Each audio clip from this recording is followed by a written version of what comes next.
if you're not launching globally from day one, if you have that possibility, you are missing opportunity to gather information and capture understanding. You don't have to focus on all markets, but if you make it available, the understanding starts flowing in, and you can later find opportunities from that data and from that knowledge that you start gathering early on.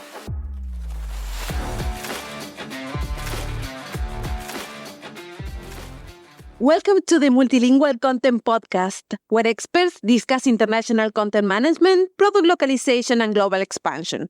I'm Caterina from Undertow, and today our founder Nicola Calabrese will be talking with Henry Malky, the CEO and co-founder of Exolyt. In this episode, we will talk about how Exolyt launched its platform globally in 28 languages from day one, the role of the AI in social media analytics, and the key lessons learned from scaling an international business. Stay with us as we explore how to harness AI-driven insights, adapt to global market differences, and unlock growth potential in fast-evolving landscape of short-form social media.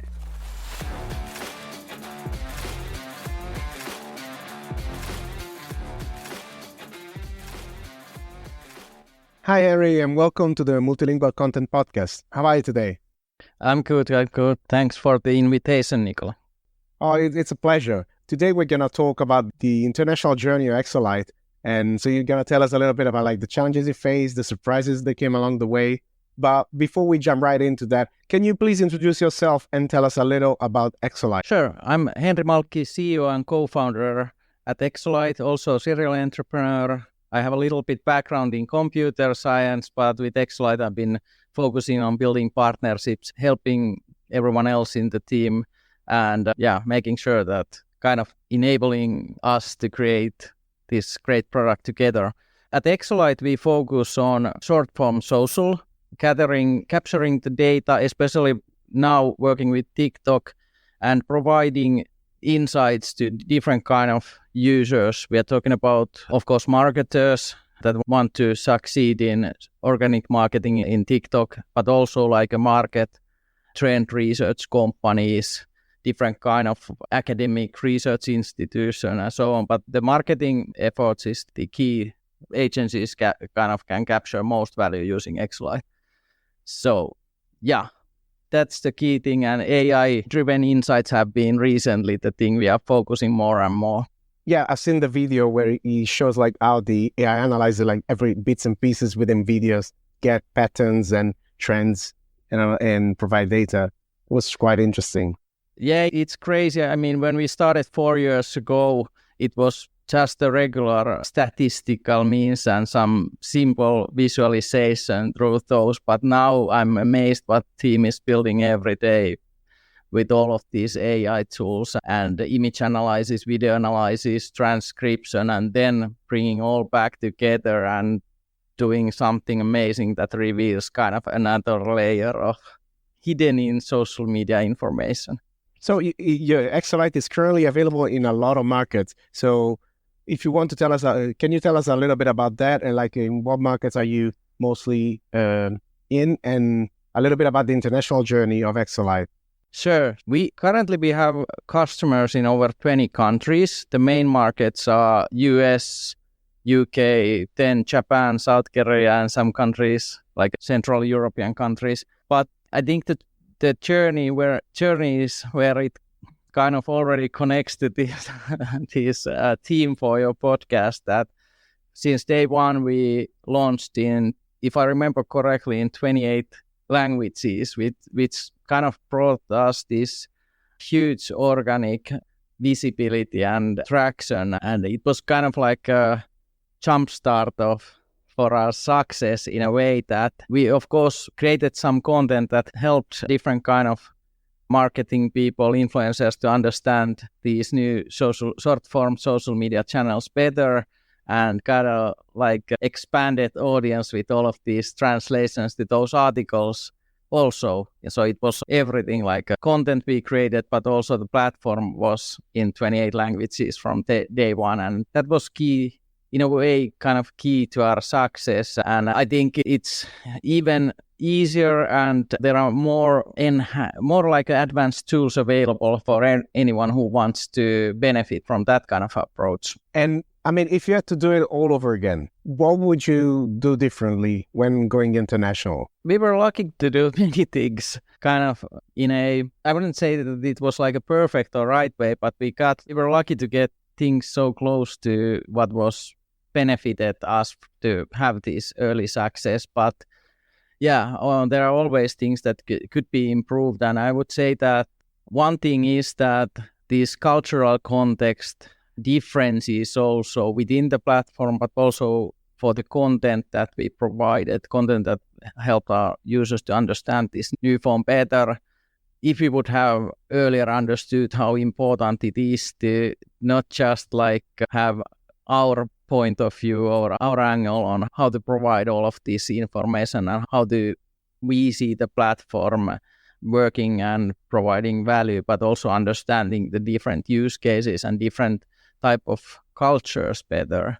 So it goes through kind of like everything that startup does. It's the culture within company. We have a amazing team with I think 7 nationalities or something like that, and it reflects the way we do things and way we build our platform and way we create content nowadays. So yeah, I mean, as you said, like nobody gets it right first time with everything. That's fair enough. But yeah, definitely culture is a factor that I take into account. It's not just language; they're all linked together, and usage. Like as people use the same software in different countries varies, and the need they might have in markets are different.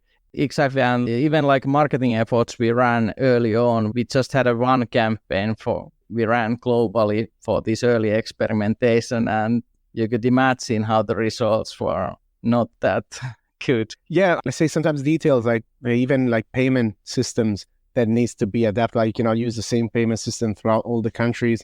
There might be countries that prefer a different method. And yeah, I mean, that's what I mean. Like, there's a lot of details, so it's fair enough that you don't get everything right off the bat. But on the other hand, you cannot be perfect and wait for to be perfect before you launch. So makes sense too. I mean, early on we had just a regular credit card payment operator, payment provider, and once we moved to this merchant of record type of payment provider who handles all the tax issues, but also focusing, like you mentioned, to these different types of payment that are available. Like let's say in Central Europe, they have certain type of payment which is not used anywhere else than maybe in Germany and Belgium. And same goes to US. They have like a different type of wire transfers for companies. So it has been really helpful to also have these type of partners. And you said that you were lucky, you had a lot of things right. So if you had to do it all over again, what would you do exactly the same because you figured out it worked? I think the key thing was that we're shameless enough or brave enough, I don't know which one it is, to launch globally from day one. So the service was available everywhere. And also once we had first paid plans, they were available globally. Even though it's scary managing the languages back then, we had most of the stuff was automated. English was the main language, and even though we are we have a HQ in Finland, the Finnish version was just translation from the English ones. But anyway, we were able to capture and gather so much information about where the market is mature enough, where users already see the value and get the value for those early features and early reports and insights we could provide. And we could focus on those markets, understand better how it actually works for their business and improve that part. And then we had a still global audience, and we could see that when different markets started to mature, like when we started back in 2020, US was basically the only one that really utilized organic short form social media for marketing. But within a year and a half, we started seeing UK, and then a little bit later, Asian countries, especially Japan and South Korea, starting to get interested in different tools available for these new markets. While we were focusing on the markets that already were showing some traction and showing some interest, we had we were looking a little bit what's happening everywhere else. And that was huge thing, and I highly suggest that to anyone starting a digital startup that can be like a deployed globally or can provide value globally. And the second thing was like especially this payment partner, which was really, really big part of our success once we kind of were able to get rid of all the tax management, tax reporting for those over 20 countries that we have customers from. Since I haven't been around building software companies 10, 15 years ago, but I have heard from more experienced founders that back then you needed to do this like a huge project when you opened new market, which could cost like from tens of thousands of dollars. I don't know. So it was pretty much impossible to serve 20 countries when you launched the product. You had to choose really carefully, like where do you focus, and then expand only when you started to get some validation for the product. Yeah, I mean, this is like a common story I hear among, especially in SaaS. Like since it's a digital product, you don't need to have like a factory in a place to launch that, and more like they have a chance to test the market, like with the core team at HQ, without having an office in every single country. And when you actually realize it's mature enough and it makes sense to make that investment, you go and set up an office. That's gradual. I'm thinking like with a like physical product or like years ago, that definitely wouldn't be possible at all. Yeah.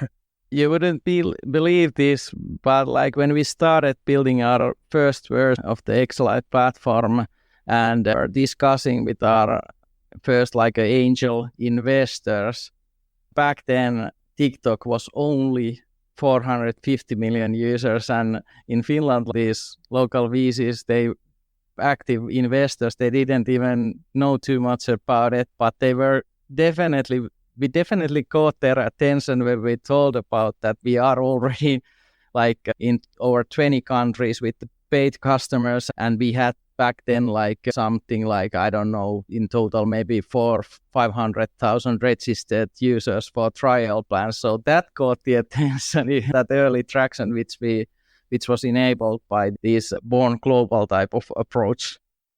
Yeah, I mean, definitely you had something to show. There was interest, not just like in a lot of places. Yeah, that's quite big. And talking about your customers, can you tell us a little bit like what kind of customer they are, if there's like a different component, like a B2C component, B2B component? You mentioned agencies before and creators, if you can clarify a little bit that, and how, if it does change across different countries. Yeah, like all of these main like customer groups, I would say, or customers from different types of industries, different type of value, we have all of these customer types or segments from all over the world. Main one being these focused marketing agencies, not content media agencies, but the ones that built these like bigger strategies for their customers. And our customers are pretty much always businesses, but they are businesses that serve consumer products. So either like brands, bigger global brands, consumer brands that have their own marketing team, or a agency that serves these brands that operate globally or somewhat internationally. But then, like I mentioned earlier, then we have some market research type of agencies, some trend insight providers that do these like industry reports for different industries. And then we have also like some NGOs that want help on understanding what kind of maybe negative phenomena that are happening in social media, and we try to also help them to solve these issues and so on, make the world better place as well. And do you see like differences, like is according to countries, like in some countries there's more of a kind than another, and that may be reflecting your strategy? Well, we only recently have actually started focusing some Asian countries, Japan being the main one, and there we definitely needed a partner and help to kind of not just translate with like a translation but actual like localization, understanding how Japanese businesses expect these business documentation, business information being provided, but also we're trying to make sure that we are able to do similar improvements within the platform. But now it's been mostly understanding how sales efforts, how materials need to be not just translated but changed to reflect the local business culture and local understanding, how these type of insights are usually considered as a part of business process. So it has been a huge learning curve. Probably, once again, we were lucky to find kind of a freelancer type of help that had a broad understanding, general understanding through different business functions and efforts. And I think we are probably doing something similar when we start opening or focusing more on specific markets that we see this increased traction. But it has worked pretty well, and I think that's kind of a way to go. We can centralize the development efforts for the platform, but for the business culture, we definitely need that understanding and expertise. And before we wrap up, do you have any suggestions for other founders looking to go global? Well, I guess I couldn't probably say anything else at this point. That just launch as early as possible. If you're not embarrassed by the first version, already too late. It's the classic startup mantra, and I think if you're not launching globally from day one, if you have that possibility, you are missing opportunity to gather information and capture understanding. You don't have to focus on all markets, but if you make it available, the understanding starts flowing in, and you can later find opportunities from that data and from that knowledge that you start gathering early on. Just to clarify, you're not recommending to open offices everywhere, just digitally available. Yeah. Yeah. Unfortunately, this advice is only helpful for digital businesses. But I mean, these cultural complexities and cultural differences, you cannot understand those perfect anyway. They are kind of reflected by the context of the service you provide. So just starting to capture that data, then doing some experiments, doing some mistakes, and then not doing those mistakes again. Well, at least not more than a few times. That's the key to success, I would say. And when you mean to gather data, is it just the usage of the platform, or did you also involve directly some, let's say, initial customers in? Oh yeah, good question. We do both. Early on, when it was just me and my co-founders, we of course didn't have that much time and resources to talk with every customer, even though there wasn't that many back then. But nowadays we are a little bit more structured on having kind of a recurring interviews, understanding how customers get the value, understanding how it changes, understanding the differences between different markets. So nowadays we are doing it in more structured way, but also just through data understanding the differences between certain countries and the usage. So you can see differences in usage, but you can also see, like I mentioned earlier, this when there starts to be an increase or rising trend for the maturity of the market, that you get more registration from certain country or a certain part of if it's bigger country, maybe it's even a certain part of country that starts implementing new tools or new channels to their marketing efforts. So it's it's so broad that it depends a lot on the product and service you are building, that what kind of information it will be. So you just need to be curious and tinker with the data and try different ways to categorize and sort the data, and you'll find some amazing things. And last one, what channels did you use to make the, let's say, product known Like you said, you made the product available in different languages, but then like communication-wise, you mentioned at the beginning like an ad campaign. But after that, what did you try and what worked, what didn't work, or maybe in different countries, you had different results probably? Yeah, for like, I would say like for first 2 years, the organic content, the organic traffic was the big part. Like at some point we had something like 4 million pages indexed in Google. So kind of like our platform generates this automatic page for certain like profiles and hashtags and whatnot. And when it was multiplied by number of languages we had, so we got this huge organic boost from the search engine ranking and index scoring. So that was definitely for first 2 years. That was the biggest advantage for us to get this publicity. But then later, when we started actually putting some more resources on these marketing campaigns, we have experimented with all of the usual channels, but like basically translating the data from the experimentations we have been doing for the past year and a half has been this big learning experiment. We did a lot of different type of campaigns, just like regular Google campaigns, search campaigns, brand campaigns, all of that.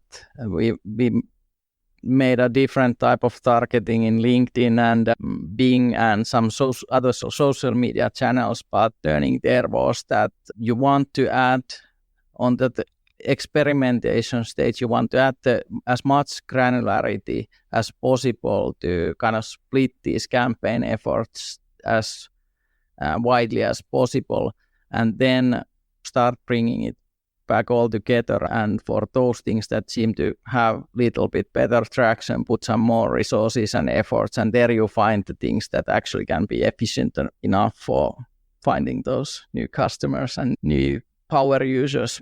Okay, yeah, sounds like a good strategy. Going like wide and then fine tuning. I think it's good strategy. I'm not, of course, marketing expert that much, but it's painful. It feels for quite a while that you're just throwing away money.